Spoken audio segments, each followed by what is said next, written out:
नेपाली चेलीहरूले आज फेरि इन्डियालाई जिते। नेपालका दुईटा की प्लेयर साम्बा र पृथ्वीराज नहुँदाखेरि पनि आज नेपालले एकदम राम्रो खेल्न सफल भएको छ। त्यति राम्रो त होइन, तर सोचे जस्तो राम्रो नभए पनि दुईटा की प्लेयर थिएनन्, खेलाडीहरू भोकै पनि थियो अस्तितिर, त्यसपछि निन्द्रा पनि राम्रोसँग पुगेको थिएन। एकदम थकित अवस्थामा पनि गएर आफ्नो बेस्ट दिए अनि जित पनि दिलाए अनि हाम्रो ओनरमा खुसी पनि ल्याए।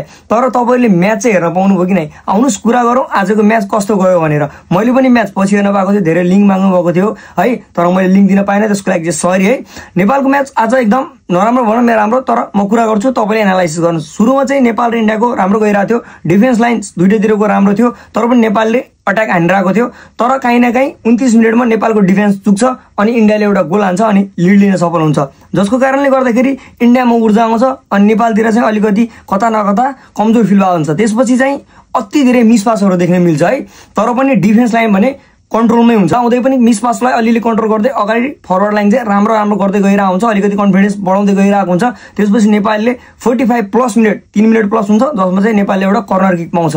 त्यो कर्नर किकमा अनिता बस्नेतले कर्नर किक प्रहार गर्छिन् अनि रश्मि तामाङको सपोर्टले गर्दा एउटा नेपालले गोल पाउँछ, जसले गर्दा नेपाल र इन्डियाको स्कोर बराबर हुन्छ। त्यति भएपछि नेपाली चेलीहरुमा अझै धेरै आशा आउँछ, अझै धेरै एनर्जी बढ्छ। अब गोल भएपछि अभियसली अडियन्समा पनि एनर्जी बढ्छ, भोटिङ पनि आउँछ अनि खेलाडीमा पनि एउटा हौसला जाग्छ र त्यो हाफ त्यतिकै सकिन्छ। र सेकेन्ड हाफमा इन्डियाले सुरुमै नेपाललाई पिल्ने टार्गेट बनाउँछ र सुरुमा पिलिरहेको देखिन्छ। त्यसपछि लाएर नेपालले 3टा प्लेयर सब्स्टिट्युट गर्छ, रेखा पौडेल, नगरकोटी, त्यसपछि लाएर चाहिँ हाम्रो मनमायालाई चाहिँ सब्स्टिट्युट गर्छ। त्यसपछि चाहिँ अलिकति भए पनि प्रेसर कम हुन्छ इन्डियाले, तर पनि अट्याक गर्न छोडिरहेको हुन्न। त्यसपछि नेपालले पनि अट्याक बढाउँछ, तर नेपालको डिफेन्स लाइन अझै कडा बनाउनलाई पूजालाई ल्याइन्छ। त्यसपछि नेपालको डिफेन्स लाइन त अक्खा भइ नै हाल्यो। त्यसपछि चाहिँ कडा डिफेन्सले बलै कट्न दिन गाह्रो बनाउँछ र इन्डियाको डिफेन्स लाइन पनि कम चाहिँ थिएन है। एकदम उतातिर बल नाच्दा नाच्दा पनि इन्डियाले डिफेन्स चाहिँ राम्रो गरेको, किपर पनि इन्डियाको राम्रो थियो, नेपालको किपरले पनि वेल खेलेको, बाइ द वे एकदम राम्रो राम्रो शटहरूलाई चाहिँ रोकेको होइन।